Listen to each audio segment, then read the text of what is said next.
রাজবাড়ীতে চলমান অনূর্ধ্ব-17 জাতীয় ফুটবল চ্যাম্পিয়নশিপের দ্বিতীয় পর্বের ম্যাচগুলোতে দেখা গেছে দারুণ উত্তেজনা।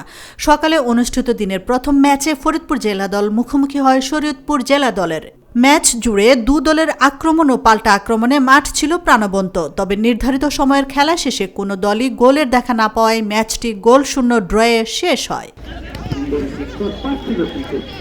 বিকেলে দিনের দ্বিতীয় ম্যাচে মাঠে নামে ঢাকা জেলা দল ও স্বাগতিক রাজবাড়ী জেলা দল। শুরু থেকেই দুদল জয়ের লক্ষ্যে আক্রমণাত্মক ফুটবল খেলতে থাকে। প্রথমার্ধ শেষে ম্যাচটি 1-1 গোলে সমতায় থাকলেও দ্বিতীয়ার্ধে রাজবাড়ী জেলা একটি গোল করে 2-1 ব্যবধানে এগিয়ে যায়।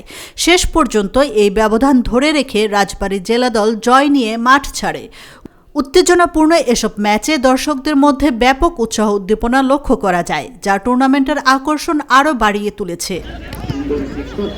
উল্লেখ্য, অনূর্ধ্ব-17 জাতীয় ফুটবল চ্যাম্পিয়নশিপের পুরো খেলার মিডিয়া পার্টনার হিসেবে রয়েছে স্যাটেলাইট টেলিভিশন চ্যানেল এস।